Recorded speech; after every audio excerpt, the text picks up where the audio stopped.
RPSC द्वारा आयोजित ACP exam 2014 के अंदर एक क्वेश्चन पूछा गया है, negative numbers can be represented.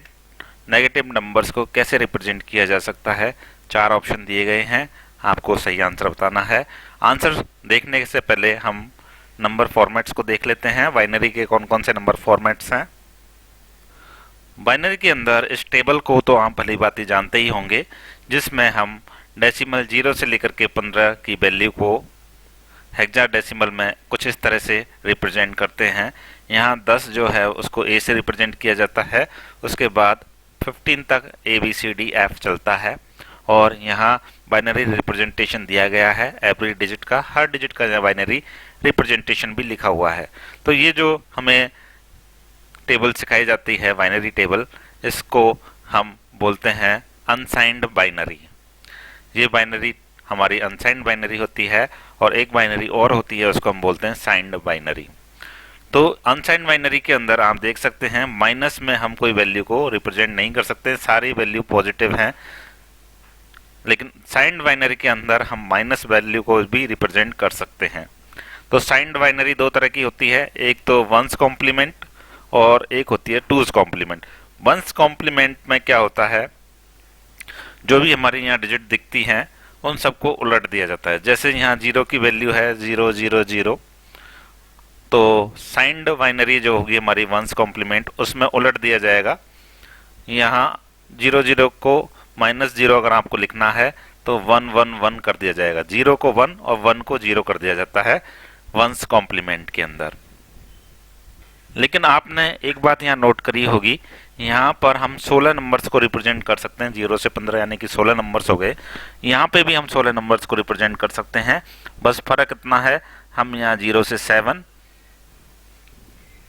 और -0 से -7 तक रिप्रेजेंट कर सकते हैं।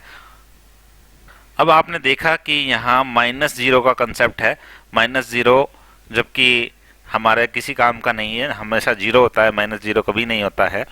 तो इसका सॉल्यूशन हुआ वो टूज कॉम्प्लीमेंट के अंदर हुआ, इसलिए कंप्यूटर में हमेशा टूज कॉम्प्लीमेंट इस्तेमाल किया जाता है। तो वंस कॉम्प्लीमेंट का इस्तेमाल पुराने डिजिटल सर्किट्स में यूज होता है, लेकिन टूज कॉम्प्लीमेंट है उसका इस्तेमाल कंप्यूटर के अंदर किया जाता है। टूज कॉम्प्लीमेंट का इस्तेमाल इसलिए किया जाता है क्योंकि यहाँ -0 नहीं होता है, केवल 0 ही होता है, -0 नहीं होता है। और टूज कॉम्प्लीमेंट निकाला कैसे जाता है, पहले हम वंस कॉम्प्लीमेंट फाइंड करते हैं। वंस कॉम्प्लीमेंट कैसे फाइंड करते हैं, डिजिट्स को पलट देते हैं। अगर 1 है तो 0, 0 है तो 1, उनको पलट देते हैं और पलटने के पास एक और ऐड कर देते हैं, उसमें +1 ऐड कर देते हैं, तो हमें टूज कॉम्प्लीमेंट मिल जाता है। तो वंस कॉम्प्लीमेंट के अंदर भी हम माइनस वैल्यूज को रिप्रेजेंट कर सकते हैं और टूज कॉम्प्लीमेंट के अंदर भी हम माइनस वैल्यूज को रिप्रेजेंट कर सकते हैं।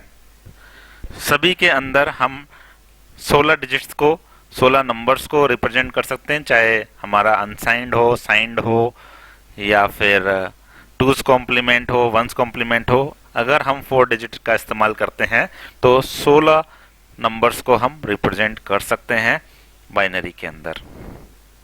वंस कॉम्प्लीमेंट के अंदर हम -0 से -7 कर सकते हैं और टूज कॉम्प्लीमेंट के अंदर हम -1 से -8 कर सकते हैं। ये थोड़ा सा डिफरेंस है।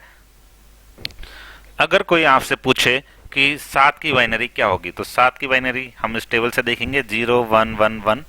और अगर कोई पूछे -7 की बाइनरी क्या होगी, तो हमें पूछना पड़ेगा कि वंस कॉम्प्लीमेंट में लिखना है या टूज कॉम्प्लीमेंट में लिखना है।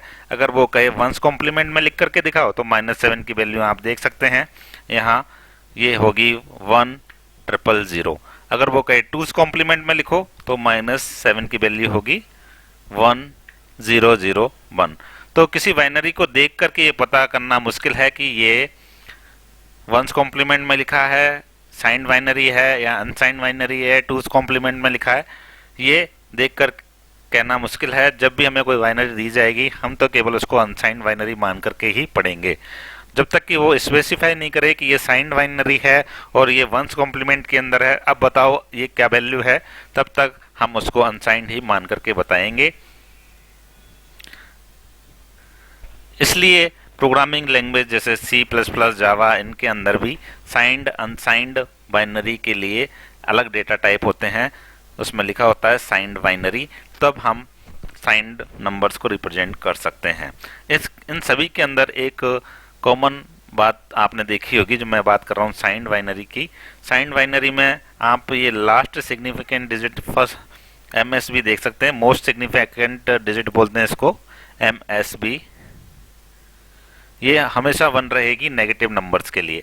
आप देख सकते हैं यहाँ पे भी 1 है, टोटल 1 है, और इन सभी के अंदर भी 1 है।